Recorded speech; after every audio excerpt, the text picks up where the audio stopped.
Some of you were wrong. No. I think that's a case of operator error. I want that in the record. Okay, let's try this again. We'll back up a little bit. I'm going to call to order the January 19th, 2021 regular Board of Aldermen meeting. Now, would everyone please join with me in saying the Pledge of Allegiance? Pledge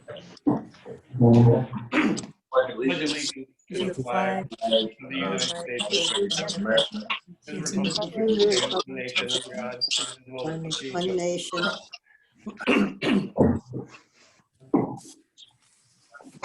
Amen. Roll call, please, Kelly. Okay. Alderman Plufka. Here. Alderwoman Tice. Here. Alderwoman Sims. Here. Alderman Weggie. Here. Alderman Gould. Here. Alderman Lockmiller. Here. Alderwoman Ebling. Here. Alderwoman O'Neill. Here. All members are present. Great, thank you. Next on the agenda is announcements, appointments, proclamations, and recognitions. We have two of those. The first one is the St. Louis Green Cities Challenge, honoring commitment to sustainability. I certainly think that we need to thank Alderwoman O'Neill and Alderman Weggie for this recognition. I think those two have been driving forces behind the city's effort in sustainability. So with that, would either of you like to explain to the board and the public what this award is? I will defer to Kathy. I thought Brandon was going to do this, so maybe David, it's better that you do it. All right. Well, in 2020, as I understand, was the first year that we joined the sustainability effort. And because of our efforts, we have been recognized as by the Missouri Botanical Garden program as one of the cities that's done an outstanding job in sustainability. And some of the items that we have done over the last year to which caused us to receive this award or this recognition is planted 118 trees to help rebuild the urban forest, hosted 4 paper shredding events and 4 electronics recycling events. We adopted the 2018 International Code Council codes. We completed sports courts project with remote controlled LED lights, continued a woodland restoration project eradicating invasive exotic plant species, installed 2 electric vehicle charging stations at the recreation complex, installed 3 solar-powered streetlights and 2 solar-powered radar-enabled speed limit signs, and obviously Brentwood bound. The city's major flood mitigation project will remove structures in the floodway that have been subject to repetitive flood damage. 12 flood-prone structures have been demolished and floodplain restoration is already underway. You know, we can't understate how important it is, our efforts on this. And again, I want to thank Alderwoman O'Neill and Alderman Weggie for leading this charge and heading up the sustainability committee. These are things that the residents have said they want to see us lead in, and we are finally doing that. And so again, thank you to you two for taking this on. The next item under announcements is Here's the plaque. Oh, there we go. There you go. Yay. You know, Is that made of sustainable materials? Yes, it is. By golly, Okay. it is. Okay. Thank you. Pervious, yes. If only we could meet in person, then we could have a better ceremony, but this is where we are. So along those lines, I'm going to turn it over to Major Hawkins because we have a recognition of Officer Seth Mundorf as the 2020 Officer of the Year. I believe Major Hawkins is handling that. Is that correct, Major? Actually, I'm going to let the chief do a brief Oh, intro. I'm sorry. I couldn't see. I could not see the chief in there. It's cavernous here in your conference room. We like to keep our distance. Okay, Chief, the floor is yours. Community Mayor and the other persons for giving us a couple minutes to recognize and appreciate the work of Officer Seth Mundorf in 2020. In 2020, the police department reinstituted an Officer of the Month program, which was designed to recognize things that officers do individually on a monthly basis. And then it culminates at the end of the year with the voting on and assignment of an Officer of the Year. And really that award is about Seth's energy and his professionalism and his development and growth and his dedication to the city throughout 2020. And it's all those ingredients that we can proudly offer him to you as our Officer of the Year. From a personal note, I would tell you that Seth and I came here around the same time. He was here shortly before I got here 3 years ago. And it's been an absolute pleasure to watch him grow, both personally and as a police officer. His skill set is much different than it was 3 years ago. And we're really proud of what he's turned into and continues to grow into as a police officer. So with that, I'm going to turn it over to Major Jim McIntyre. He's just got a brief synopsis of Seth's 2020. Thank you, sir. Over the course of the 2020, Officer Mundorf was nominated twice for Officer of the Month, was awarded Officer of the Month for the May 2020, wrote 167 tickets, 81 reports, and made 16 arrests. In addition to those numbers, Officer Mundorf handled 2 cases of note, and I'll detail those. On Thursday, July 30th, 2020, Officer Seth Mundorf, Amon Figgs, and Sergeant Joe Sullivan responded to the Brentwood target for a male suspect actively capturing images of female customers. When officers arrived, they were able to locate the male suspect. Upon noticing the officer's presence, the suspect began to walk away and attempted to destroy a video recording device which was attached to his shoe. After a brief resisting, the suspect was placed in handcuffs and the recording device seized as evidence. Believing the video recording device contained incriminating evidence against the suspect, Officer Mundorf prepared and applied for a search warrant. The search warrant was issued by the Honorable Heather R. Cunningham, St. Louis County Circuit Court Judge, Division 33. Officer Mundorf executed the search warrant on the video recording device and located numerous video clips of the suspect filming and attempted filming numerous female victims of various ages. Based on Officer Mundorf's investigation, the St. Louis County Prosecuting Attorney's Office issued a warrant for felony invasion of privacy and resisting and interfering with an arrest. The second incident occurred on June 4th, 2020 in the city of Brentwood. The city of Brentwood was the epicenter of a 1,500 person protest which began in the Target parking lot. Officers Mundorf and Johnson were awarded chief's letters for the arrest of a suspect who had attempted to drive his truck through the group of protesters and fired a shot in the air as he was leaving the area. The firearm was recovered and the suspect was given a $100,000 bond. Officer Mundorf had 2 additional in-custody warrants issued in 2020, one for kidnapping and one for burglary in the 2nd degree. This is a rare accomplishment, as many warrants are applied for, quote, at large, end quote, with no suspect in custody. This sample of Officer Mundorf's work is a clear display of his dedication to the safety and well-being of those within the Brentwood community. While voting for Officer of the Year, his peers not only submitted votes on behalf of Officer Mundorf, but words of praise describing him as hardworking, positive, and eager to learn. Officer Mundorf was born October 25th, 1993 in Kansas City, Kansas. After moving around a lot due to his father in the military, his family settled in St. Louis, Missouri. Officer Mundorf graduated from Westminster Christian Academy in the spring of 2012 and started college at Dordt University in the fall. He played college hockey and obtained a degree in criminal justice and communication. After graduating from Dordt in 2016, Officer Mundorf started the Eastern Missouri Police Academy in January of 2017. He graduated from the Police Academy in July and started at Brentwood on September 25th, 2017. On March 1st, 2020, he proposed to his now fiancee, Claire, and they are scheduled to be married on November 19th, 2021. We also got Seth a little award, so if you'll stand up.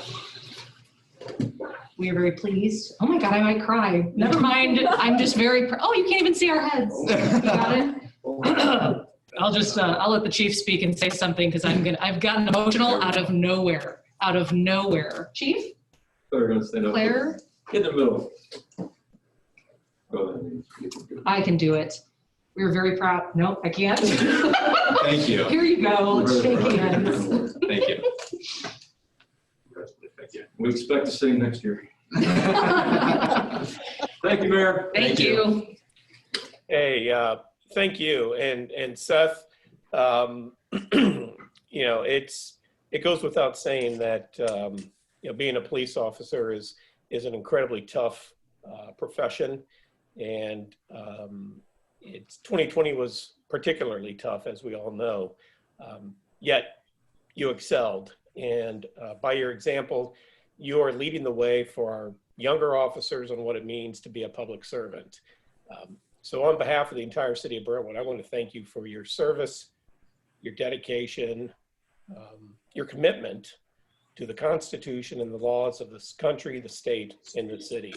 So thank you for all that you do. And when you get a chance, I want to get you on the ice with Alderman Plufka, because he still thinks that he's a pretty good hockey player. So thanks again, Seth. We really do appreciate all that you do for the city.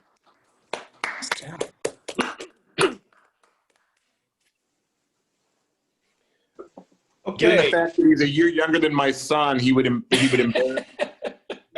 me terribly. All right. Next item, we have no public hearing. We have agenda approval. Are there any changes to the agenda? Alderman Plufka. Thank you. It's not so much a change as it is a clarification. It has to do with the new business C, the McKnight Road speed cushion consideration. I read over the description, and it says in there that I made the motion to pull it out of committee and to bring it to the board, but it also uses the word that I urge our fellow aldermen to support this measure. I made it clear at the meeting I did not move it out of committee in an effort to say that I supported it. I am open to whether I support it or not. I just want to make sure it's clear to my fellow aldermen that I did not move it out of I moved it out of committee because I felt it needed to be discussed on the full board and not just by the Public Safety Committee. I thought we owed that to the rest of our Board of Aldermen, but I just wanted to make it clear that I did not do so in full support of the measure. And I'd just like to note, I second it for the same reason. Okay, great. Thank you for that clarification. You know, that's not the first time that's happened. Coming out of committee, people in the committee want to have the opportunity for the entire board to address something, so they simply endorse a recommendation to bring it to the board, not necessarily recommend that particular legislation or ordinance. And I appreciate the clarification by both of you. Any changes to the agenda? Any objection to approving the same by acclamation? Seeing none, it will be so approved. Next on the agenda is citizen comments. Anybody in the public care to address the Board of Aldermen? Now is the time to do so. You'll be allotted up to 3 minutes. Please just state your name and your address. Kelly, do we have anybody? We have no members raising their hand. Thank you. Thank you. Next up, we have mayor and alderman reports. I have no report. Alderman Plufka. I have no report. I would defer to my fellow alderman, Nancy Tice, to provide whatever summary she wants with regard to our recent Ward 1 meeting. Okay. Alderwoman Tice. I will give a short summary. We had a great Ward 1 meeting last week with 18 people. I think it might have been a record for us for participants. It was very well attended, informative, and if any Ward 1 members or Ward 1 residents are watching this at some later time, I certainly encourage them to participate in those, bring ideas, and obviously reach out to Dave or me at any time. Alderwoman Sims. No report. Alderman Weggie. Yeah, thank you, Mr. Mayor, for the nice words on the Sustainability Award. That was a very pleasant surprise. Nobody more surprised than I was to see that tonight. So we did have our first Sustainability Committee meeting last Monday. Andy Burkemper was elected as the chairman of the Sustainability Committee. And actually, one of their first recommendations hit Public Works on Thursday and was approved. So we'll be seeing that as a resolution at some point in the future here. So we're off and running on that. And I would like to thank the board for all your support of all the stuff we're doing in the city around sustainability. That's it. Great, thank you. It's very exciting. Alderman Gould. Yes, thank you. Our next Ward 3 meeting is going to be next Tuesday night at 7 o'clock. So that's January 26th. It's going to be a Zoom. All the Zoom information will be on the city's calendar on the website. We'll also be putting posts out to folks through our social media community channels. I encourage you to reach out to Alderman Lockmuller or myself if there's any specific topics that you'd like to hear about. But we look forward to speaking with our residents again. Great. Alderman Lockmuller. Yes, the Public Safety Committee will meet virtually this Wednesday, January 27th at 5:30. Thank you. Alderwoman Eberly. No report. And Alderwoman O'Neill. Yes, thank you. The Alderman Ebling and I will give a report from the board to the Brentwood Forest Board of Managers in lieu of a board meeting. And their meeting is Tuesday, January 26th at 6 o'clock, and visitors are welcome. Great, thank you. I did forget one thing under the mayor's report. We have 2 upcoming events. Next Thursday, we have Coffee with the Mayor, again, by Zoom. And number 2, we have the Chamber of Commerce, Brentwood Chamber of Commerce, where we will have the State of the City address. So if you want to find out what's going on with the city, I would suggest all of you to attend that. You might learn some things that are going on. No, this is really for the people who are watching the meeting. So that's next Thursday. You can find information about that on the webpage.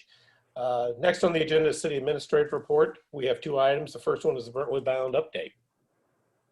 Craig? Good evening, Craig Schluter with Navigate Building Solutions. So before I go through my typical update, I'll provide a few project updates. The first is the last demo package for Brentwood Bound. We're calling it Demo Package 1C, which demolishes all the remaining buildings along with the existing restrooms in the Northwest Park. We'll go out to bid tomorrow. We'll accept bids in middle of February, and then we'll bring the low bid to you all in March. So that's exciting, because once that project starts, it'll allow all those remaining buildings to be demolished, clearing the way for the last Brentwood Bound improvements. Another piece of new news is the Public Works Committee authorized the next steps on the playground RFQ process. So they directed staff and consultants to issue a request for qualifications for a design team for the playground. So Eric and myself, along with other staff, will be working on issuing that RFQ. We'll share that with the board, but our goal is to get that out within the next week. And then there will be future next steps with staff and the overall board forthcoming. So that's exciting. And then the most exciting news of tonight is the staff and consultants led by Dan Gumersheimer were awarded another grant from East West Gateway as the East West Gateway TAP grant in the amount of $1 million. And that is for the trail connection from Brentwood Bound to Brentwood Park. So we've had a lot of discussion with that. It's very important to St. Louis County, which allowed us to get the signal at the end of the new entrance at Brentwood Bound. And they asked for you all to say that you would actually do this project. You all committed to doing that project before we even knew about the grant, and we got the grant, so it's a win-win because we're getting a signal, we're getting money to do this trail connection, so it's really great news. So that'll be $1 million for that final trail connection. And again, you got to commend staff because there's a lot of work that goes into these.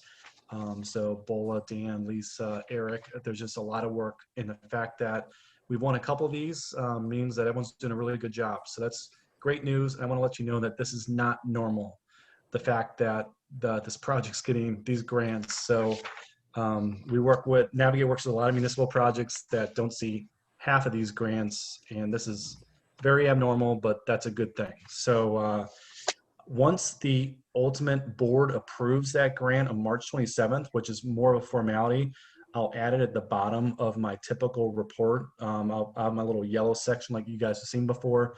But I'm going to wait for March 27th just to make sure that the board ultimately does it, which it's a formality, but I just want to get that final ink on the sheet of paper per se. So now I'll go into the typical Brentwood bound update in regards to expenditures. So the first item is construction costs. Since the last meeting, $36,561.58 was spent on the last pay application for the last bid package that was performed by Marshall Contracting. Next is soft costs. Total spent since the last Board of Aldermen meeting is $191,244.94, and that was on legal fees, Manchester Road improvements, design and engineering, surveying, project management fees, development consulting, material testing, and advertising. Next is property acquisitions. Total spent since the last Board of Aldermen meeting is $6,756.50, and that was an adjustment on previous closing cost projections. And all the other categories of funding and funding sources have remained unchanged. So that concludes my report. I think you're on mute, Mayor. Mayor, I think you're on mute. Alderman Weggie. Yeah, not a question for Craig, but just want to reiterate something he mentioned in his report.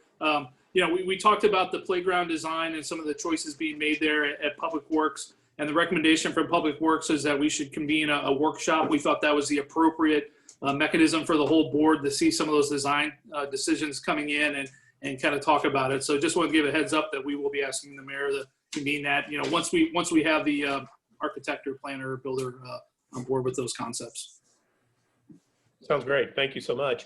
And again, just to put things in perspective, what Craig was talking about, the importance of that grant for those, I know the board understands this and appreciates this, but for those people who are watching, keep in mind that we now have a way to connect Brentwood Park to Norm West Park. Crossing Brentwood Boulevard, those 5 crazy lanes, there's going to be a crosswalk, but more importantly, there's going to be a traffic signal that will allow pedestrians to access those 2 parks safely for the very first time. And this is just something else that we cannot overstate the importance of this and what it means for the Brentwood Bound project. For those folks who are living on the west part of Ward 3 to have access to the brand new park that we're putting in Norm West, what appears to be a destination playground with thanks to the Public Works Committee with everything that they're doing. It's really an incredibly exciting time for the south part of the city. So again, that's fantastic news about the $1 million grant, and thanks again to Public Works for doing what you're doing with making that a destination playground. So no questions. Any other questions for Craig? Seeing none, then we will move on. I got. Okay, I'm sorry, Alderman Lockmuller. Yeah, for the Russell sidewalk part of it, for years, or as long as I've been on the board, I've had people wanting some type of sidewalk so they didn't have to walk in the street down Russell trying to get their kids to that playground. And this answers their calls for some type of connection between the 2 parks that they can safely walk on. So this is a big improvement for that area. Thanks a lot, staff. Yeah, huge. Okay, nobody else? Then let's move on to the second item under the city administrative report, and that is the Families First Coronavirus Relief Act extension. Bola, are you taking this or is Jason? Jason Coates, HR manager. Jason. Jason, you have the floor. Hang on, there you go. There you go, Jason. Got it. Can you hear me now? Mm-hmm. Can hear you. Perfect. Okay. Just to give everybody a brief rundown, what the FFCRA in essence did was it granted leave of 80 hours or the equivalent of 80 hours for part-time individuals above and beyond what any particular employer would normally offer. It was specifically related to the coronavirus pandemic. We as a city had initially talked about putting forth a pandemic leave act, but we put that on hold in anticipation that the FFCRA would come about. When the FFCRA was presented, it took effect April 1st, but it had a sunset clause of December 31st. Well, obviously, the pandemic didn't go away like the flip of a switch on 12/31. So what I am asking for is merely for the board to allow the city administrator to allow the continuation of the additional 80 hours of sick leave, not a fresh 80 hours, but for those individuals that had not yet utilized that 80 hours, at least through what would be 1 year from the initial inception of the act, which would put it at 3/31. There's obviously a good chance that when President-elect Biden takes office tomorrow, that there may be future legislation coming forth, but in lieu of that, not knowing what would potentially come down the pipe, I would like to see if the board would allow this to continue. We have had some individuals that have remained off through the turn of the new year with COVID in our Public Works Department and some of the other departments throughout the city. So that's kind of a brief synopsis. I can answer questions if you've got them. I'm not certain if this actually requires a motion from the board because one of the past ordinances granted the city administrator some additional leeway with regards to implementing these types of things. I just didn't feel comfortable going to the city administrator and asking her to do this without it being brought to the board's attention. Great, thank you, Jason. Bola, do you want to weigh in on this, if it needs board approval or? No, I don't think it needs board approval. Jason mentions ordinance number 4919, which gives the city administrator authority so long as we may bring it to the board's attention within 24 hours and enacting it. So that's what we're doing this evening. Okay, thank you. Please make sure that therefore that's in the record, Kelly. Okay. Okay. Thank you. Great, thanks, Kevin. Next on the agenda is the consent agenda. We have 7 items. Does anybody on the board have any questions or concerns about any of those 7 items? Okay, seeing none, the chair would entertain a motion to approve the consent agenda. So moved. Second. Second. Okay, we got a motion by Alderman Weggie, seconded by Alderman Lockmuller. Any discussion? Okay, roll call, please, Kelly. Alderman Pluska, Yes. Alderwoman Tice, Yes.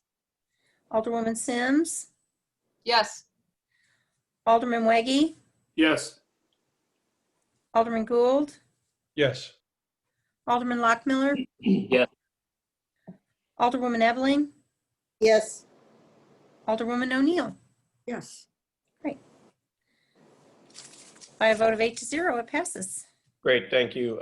We have no old business, which moves us down to item 11, new business. We have 3 items underneath new business. The first is bill number 6312. Can we get a first reading by title only, please, Mr. City Attorney?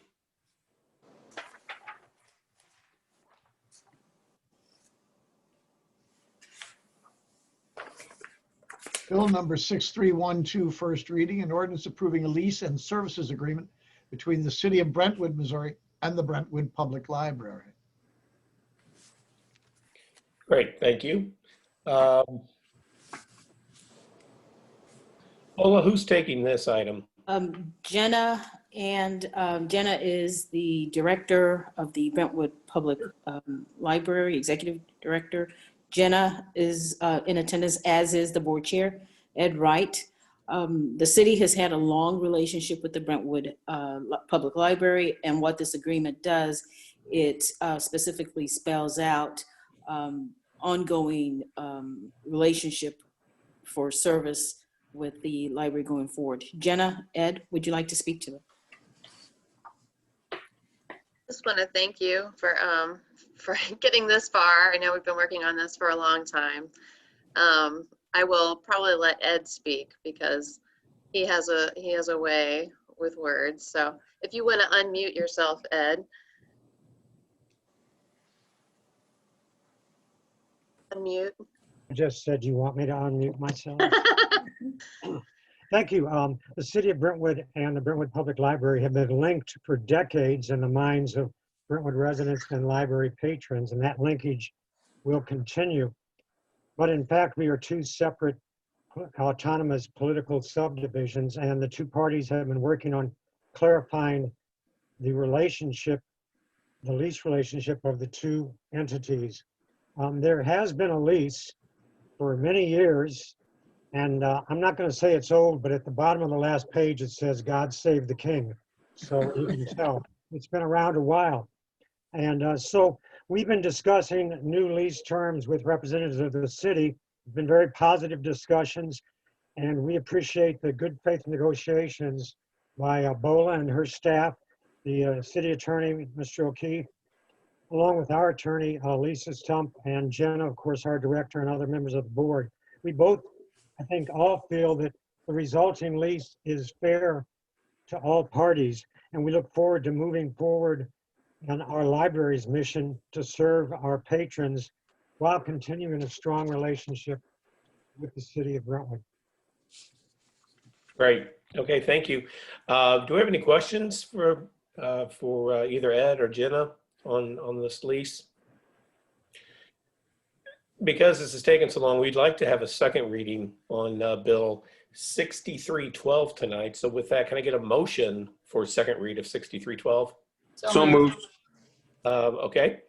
We have a Second. motion and we have a seconded. Any discussion? All in favor, say aye. Aye. Any opposed? Motion carries. Mr. City Attorney, can we get a second read of Bill 6312 by title only, please? Bill number 6312, second reading and consideration for adoption, an ordinance approving a lease and services agreement between the city of Brentwood, Missouri and the Brentwood Public Library. Great. Can we get a motion to perfect Bill 6312 in ordinance form? So moved. So moved. Second. We got a motion by Alderwoman O'Neill, seconded by Alderwoman Tice. Any further discussion? Roll call. Alderman Plufka. Yes. Alderwoman Tice. Yes. Alderwoman Sims. Yes. Alderman Weggie. Yes. Alderman Gould. Yes. Alderman Lockmiller. Yes. Alderwoman Ebling. Yes. Alderwoman O'Neill. Yes.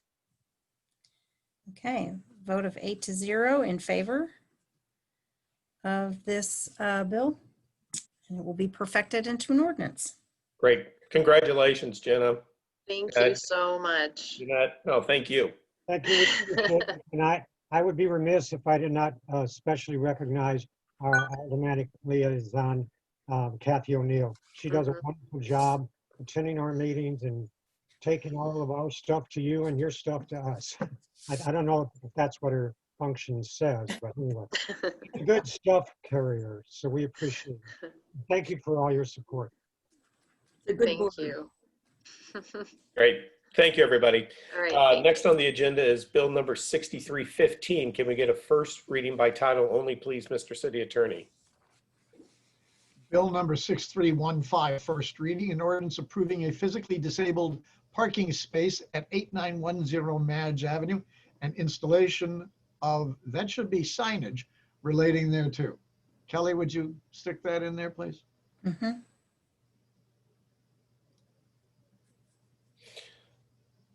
Okay. Ola, who's taking this? Are you taking it? Lisa Lisa? or Dan. Lisa or Dan. Kelly Hello. or Yeah, I'm sorry. I was just trying to unmute myself. But I'll take this one since I think Dan's got a few things on the agenda tonight. But yes, we took this actually in front of the Public Works Committee just kind of for their review and comment.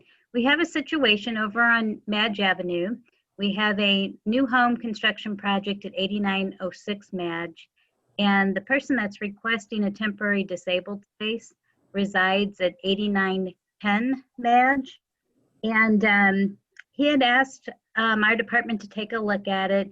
He does have the placard for the handicap space, and he just wants to have a spot that's on street that he could park, because it just makes it much easier to use the sidewalk and get inside the home.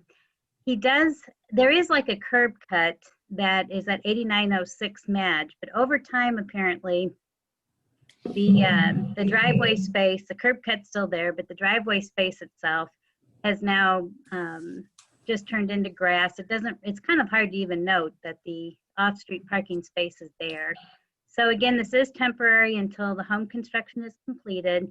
And also we have been in contact with the owner of the home because per code, he really does need to restore that off-street parking space. So we have all these things going on at one time. But again, I think just in order to try to help this gentleman out, at least during the home construction stage, if the board would consider just signing this temporary accessible space in front of the home. And that does, I mean, he would be using it primarily, I suppose, but again, we've had expressed to him that really anyone that has a disabled parking space could actually use the space. But I think it would just be a good, a good way to try to make things kind of work for all parties for just a temporary basis. So that's what's before you this evening.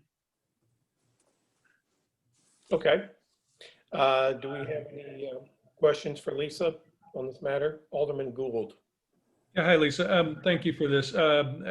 Within the bill language, it doesn't really specify the temporary nature or any of the terms of the temporary aspects of it. I'm not sure if that's necessary in order to make sure that this doesn't go on longer than the construction or the restoration of the off-street parking or not, but I just wanted to bring that up and just ask and make sure that we don't need to clarify that in the bill language itself. I can defer that to Mr. O'Keefe, and I don't know if he... It is not written as temporary. Obviously, it can be repealed at any time the board believes it's appropriate. But also, as I reviewed the material, it appeared that some of the off-street parking that was normally used by this motorist is no longer going to be there after this construction. And so therefore, this was not, I did not read this as being temporary in nature. So after the construction is completed at 8906, there will be actually a separate curb cut serving 8906. And then there still will be a remaining curb cut for 8910. The owner may have to also do a little work on the curb cut himself. But again, that's what would be the access to this one off-street parking space. And we actually have put the owner in contact with the construction company, thinking it makes sense if they kind of work on this endeavor at the same time. But the goal then would be to have two separate curb cuts and two separate driveways. So Alderman, if I may, under those circumstances, I thought we can sort of revisit this when we know that the facts are changed or the circumstances warrant, or the police department notifies us that the space is not being used with any sort of consistency. And so if you would like us to change the ordinance, we can. Well, I just to respect the resident's request, he's not asking for a permanent space. He is asking for a temporary, only there through the construction, so that he's able to park in front of his home with the shortest amount of space between his door and his car, so he can attend to his health needs. So I don't know that there's any reason that we would need this to be written to any permanency. So I would recommend that we modify the language so that it states that on the completion of construction or the restoration of off-street parking at the property by the homeowner, this space would then be no longer in use.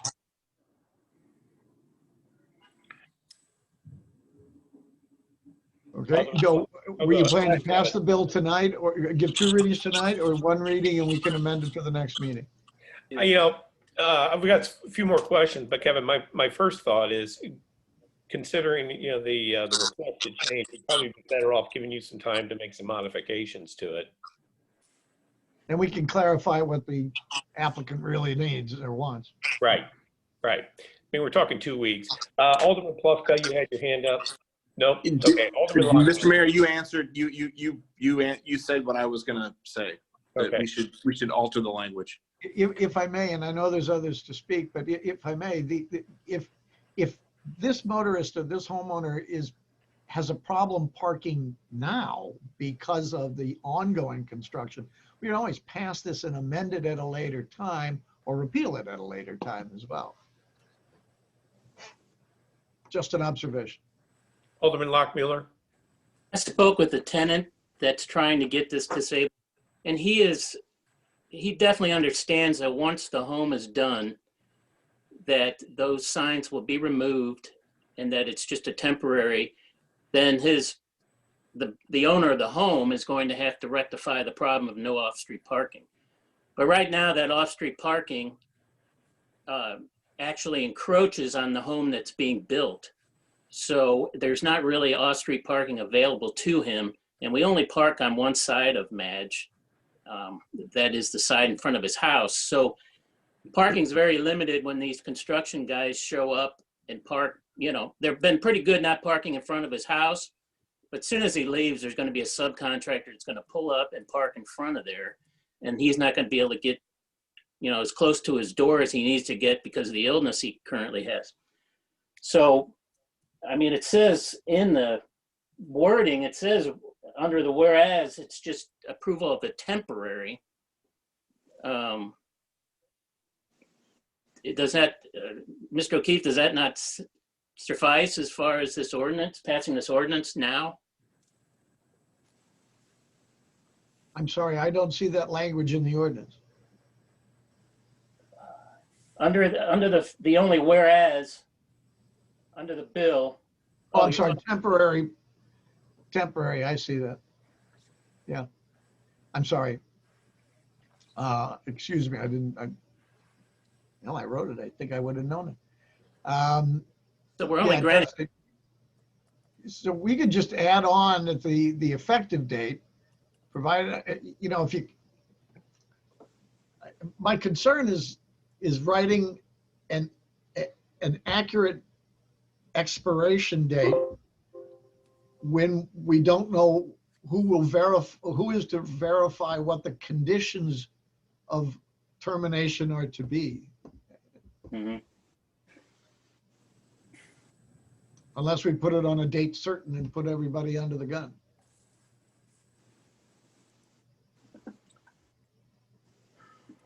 Alderwoman Sims, I'm sorry. Can't we just pass it and then repeal it when it's done? I mean, I feel like this is a protracted discussion about a disabled sign. I mean, the guy needs he needs to be able to get into his house. Let's pass it. And then when the construction's finished, we'll repeal it. Therefore, it's temporary. Alderwoman O'Neill. Yes, can I make a motion that we pass this tonight? Second. Well, we've had a first reading of this, and we'd like to have a second read. So first, can we get a motion for a second read? I move a second reading. Second. Great. Okay. Any discussion on the motion to second read? Okay. All in favor of a second read of Bill 6315, say aye. Aye. Aye. Any opposed? Motion carries. Okay. Now, the chair would entertain a motion to perfect Bill 6315 into order. Oh, I'm sorry. We need a second reading of Bill 6315 by title only, please, Mr. City Attorney. Bill number 6315, second reading and consideration for adoption. An ordinance approving a physically disabled parking space at 8910 Madge Avenue and installation of signage relating thereto. Okay. Now the chair would entertain a motion to perfect Bill 6315 into ordinance form. So moved. Second. Great. Any further discussion on this? Roll call, please, Kelly. Okay. Alderman Plufka, Yes. Alderwoman Tice,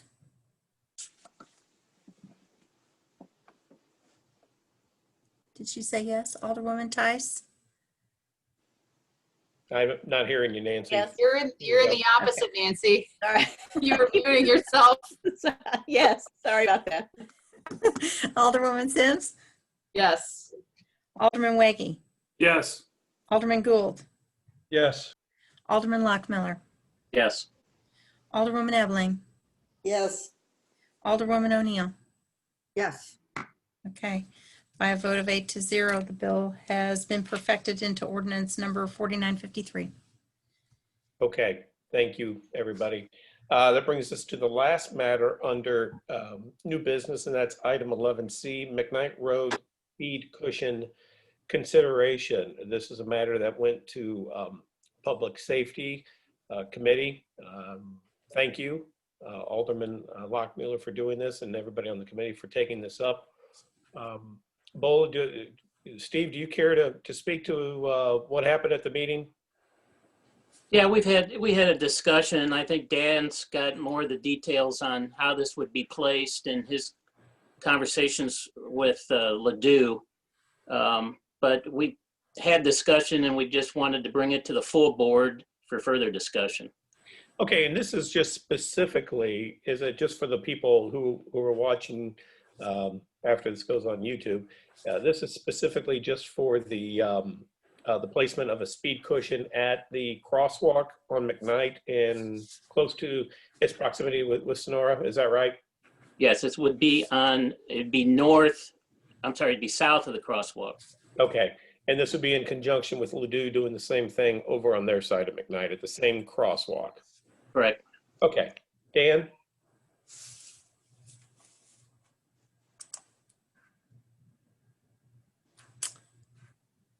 Okay, can you hear me now? Yes. Yeah, as you mentioned, this is in conjunction with Ladue, since the dividing line is the center line of McKnight. So the east side's Brentwood's, west side is Ladue's. We can't do a half solution out there. So the best solution would be to work with them. And Ladue put a couple caveats in the criteria. So they're going to meet, their Public Works Committee actually will meet on February 3rd. The mayor supports it, and hopefully the rest of their board does. And then it would go through Ladue Public Works Department for their construction. Our side would be our folks doing it. But they want to do a few things before they would roll it out. One, they don't want to do anything until April, after winter. And then some of the other things that they put in there, they need to be able to do some data collection. They don't want to make conditions worse than they are right now. So they'll take traffic measurements on McKnight as well as Litzinger going west of McKnight, make sure there's no cars that are being diverted that they didn't want going that way. And then they'd like to see how this pans out after 60 or 90 days of implementation. Basically, it would be a trial period. If everything's good, it didn't affect anything negatively, you could leave it. If some reason, things aren't going according to the way we think, then they could exercise the option of working with us to remove it. Okay.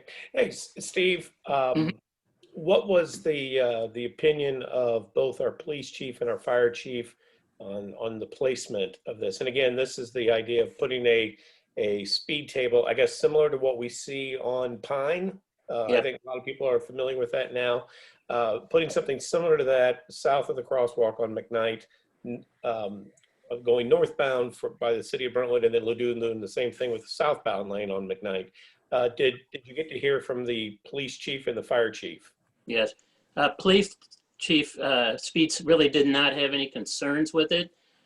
Chief Curtin, the fire department, did want to see that we have those proper grooves for tires, the space properly for the engine's tires to be able to pass through there. And Dan's kind of laid that out accordingly. But that was the only concern that Chief Curtin had was, snow getting packed into those grooves. Wanted to make sure our public works could handle the clearing of that snow in a prompt time. Okay. Did the committee make any type of recommendation, or was the recommendation simply to bring it to the board? Simply to bring it to the board. Okay. All right. Well, thank you. So the floor is open. So if we go forward with this, we need a motion to go ahead and to do this on a temporary basis in conjunction with the city of Ladue. Do we do it with contingent upon the city of Ladue? I mean, we certainly aren't going to do it if Ladue isn't going to do it, and vice versa. Correct. Okay.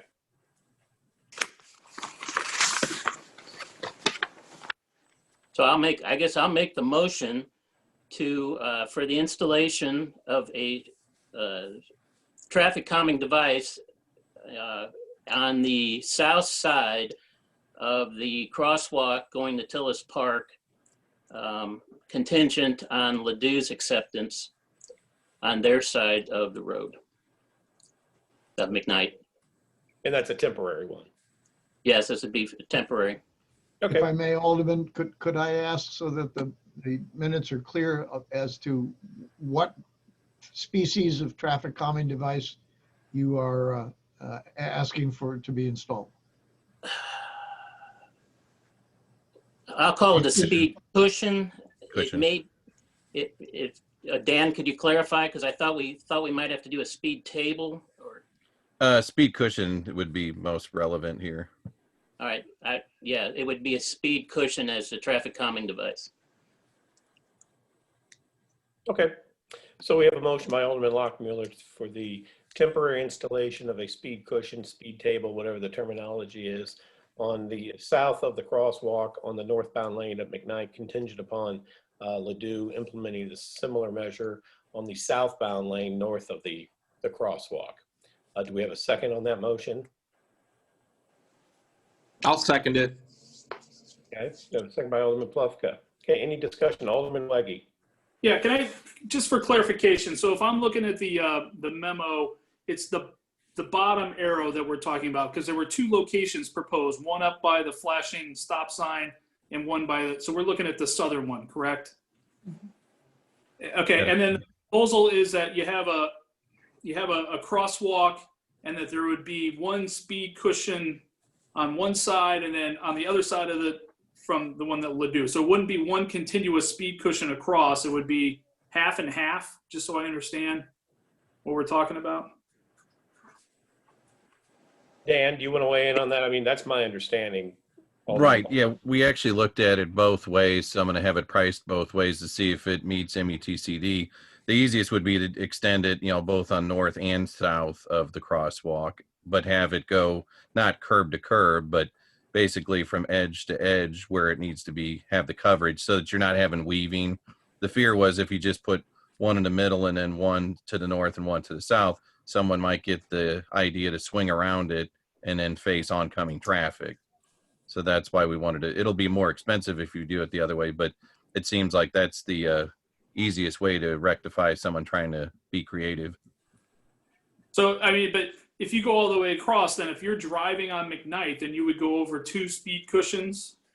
Right, you would have them staggered like south of the crosswalk and north of the crosswalk, but we are seeing speeds exceeding the posted 30 miles per hour. So at least, a couple hundred feet upstream and downstream of that crosswalk, you're going to be held to a smaller speed limit, instead of people wheeling through there at 40 or so at times.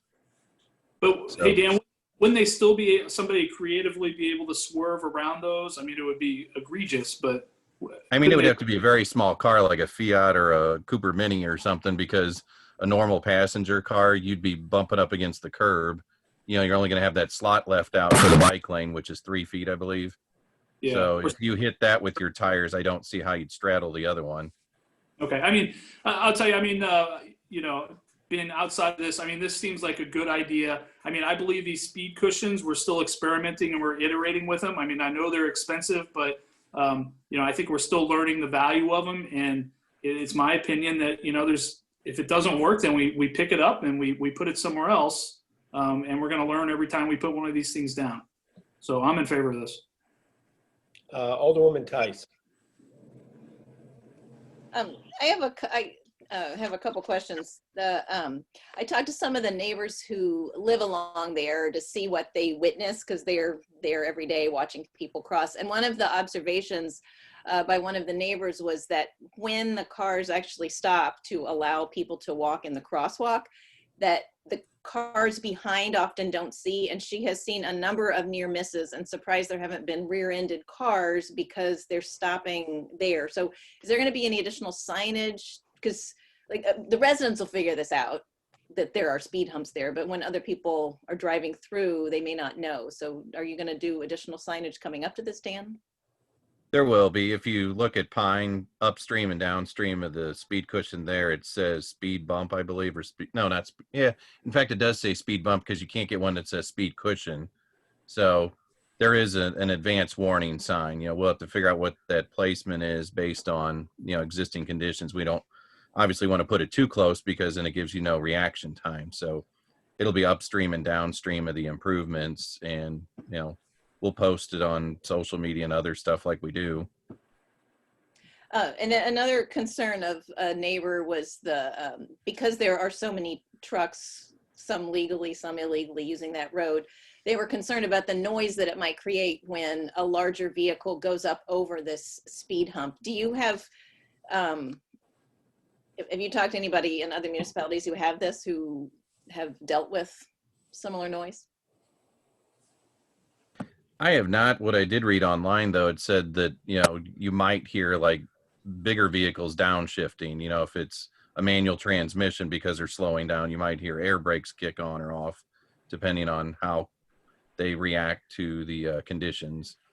That's why we wanted to do it on a trial basis. If you have all this feedback because there's this constant upshift, downshift, maybe that makes you want to get rid of it. I don't know.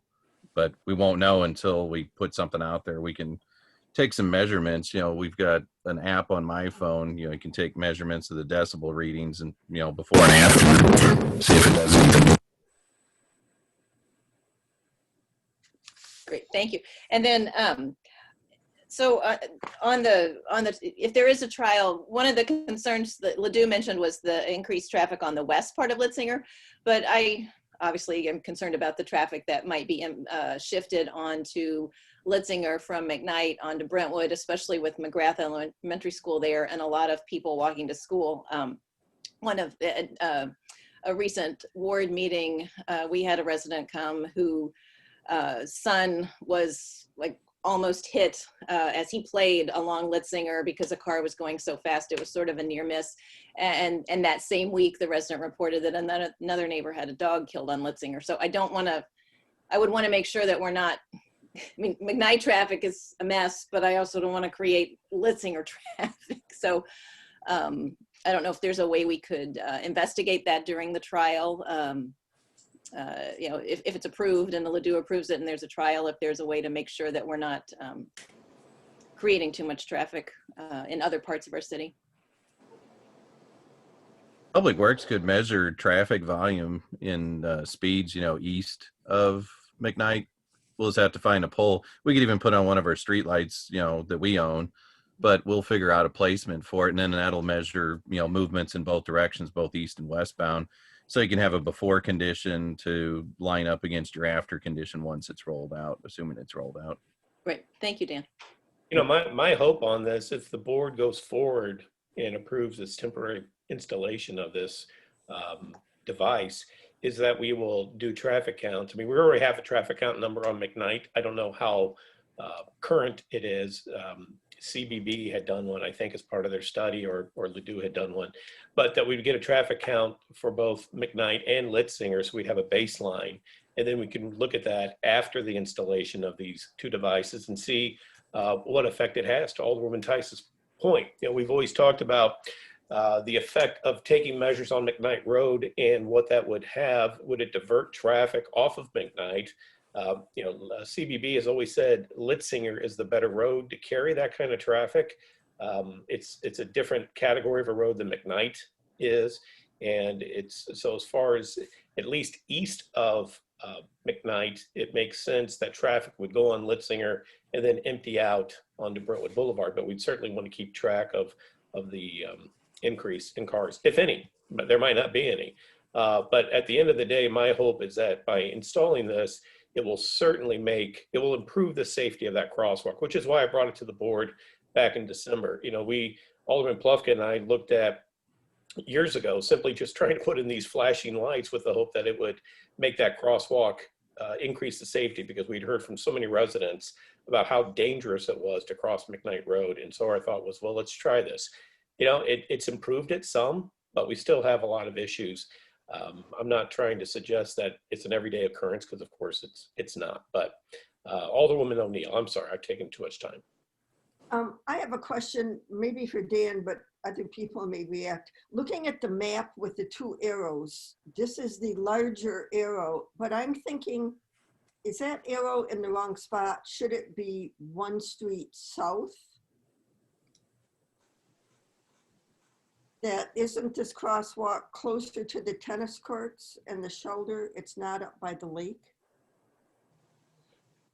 No, Yeah, the crosswalk south of it's, Sonora. right it's basically right at Sonora, in between Sonora and Pine. Yep. Okay. Where that gate entry is. Yeah, where the gate entry is into Tatilis. Alderwoman Tice, Alderman Bluff, I'm sure you can correct us. It's actually, it's right at Sonora, just south of Sonora toward White. And the arrow here is north of Sonora, so it's just the placement of the arrows a little. Exactly, it's just a little placement of the arrow. Okay, thank you. Alderman Gould. Yes, thank you, Dan. I think you kind of answered my question about people being able to just swerve and go onto the shoulder or bike lane. I guess I have a little bit of concern for, if there are people, bicyclists kind of using that lane that might be causing issues. But I think you've answered it. It's going to be wide enough that you really can't do that, or if you try to do that, you're still going to be hitting the bump.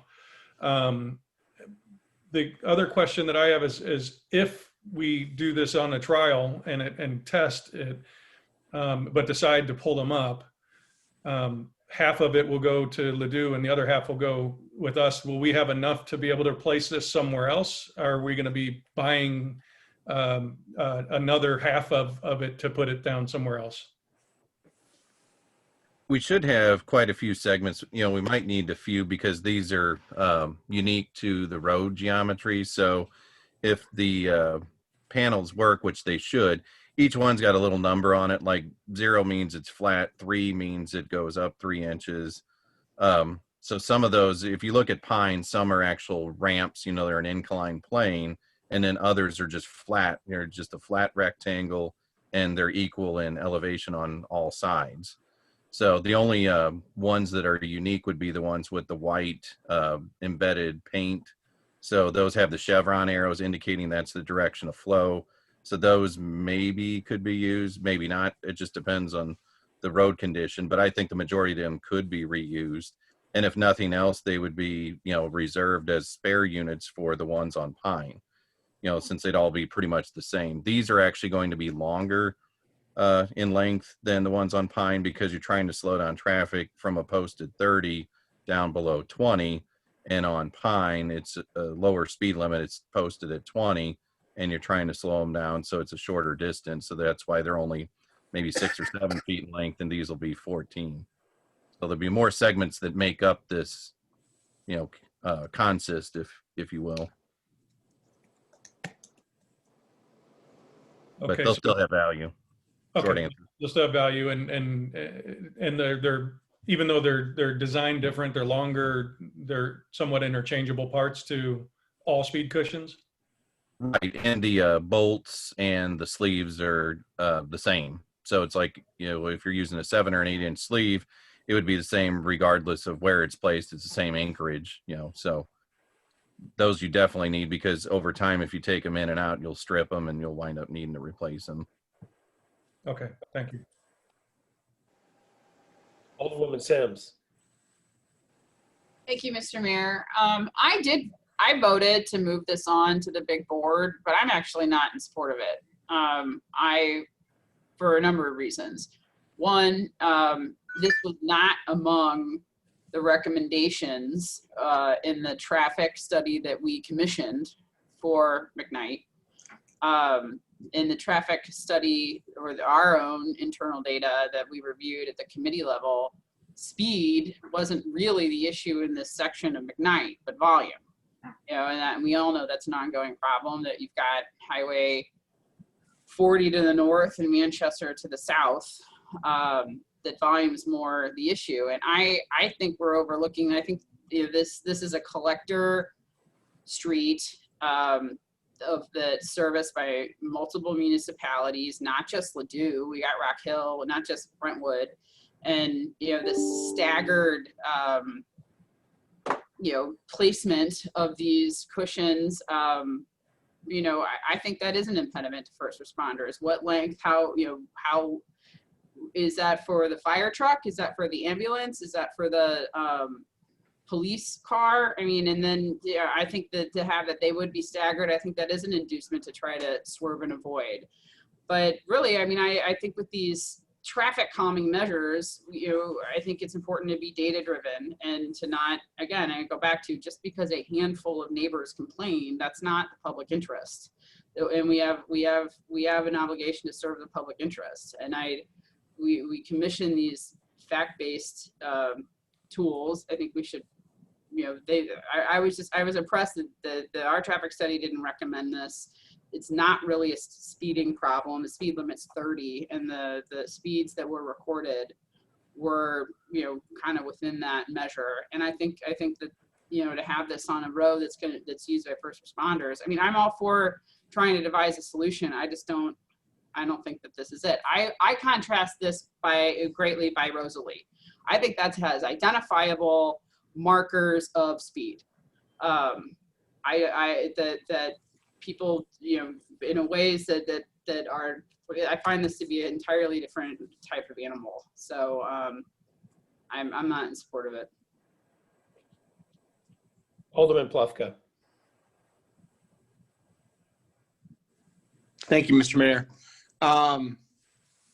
Respectfully, I disagree with Alderwoman Sims. The problems on McKnight Road are multifactorial.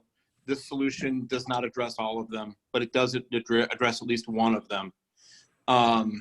The recommendations of CBB were universally derided by both citizens of the city of Ladue and citizens of the city of Brentwood. I don't know one recommendation that came out of that report and that study that had any life beyond the presentation of that report. The fact is that this is a street that carries twice its load at times, and at other times is unfortunately the barrier between a county park and a number of neighborhoods. And the crosswalk at Sonora is used. It is used consistently. And it's not just a handful of residents that have complained. It is almost everybody that has attempted to use that crosswalk would complain to you that it is disregarded in terms of the stoppage, in terms of the safety by cars that are on McKnight Road. And if this can demonstrably create a more safe environment on that street, then I'm in favor of it. And I think what decided it for me, in all honesty, was the temporary nature of this. The idea that we are working in cooperation with another community. They're going to have their insight to bring to bear on this. And then at the end of the summer, from April to perhaps June or July, we'll see how it goes. And as Dan has already said, this is not going to be purchased in vain. We do have other places like Rosalie where these can be deployed. And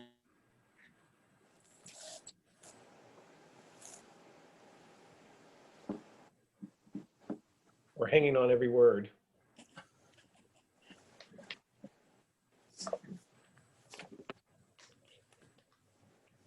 Looks like he's frozen.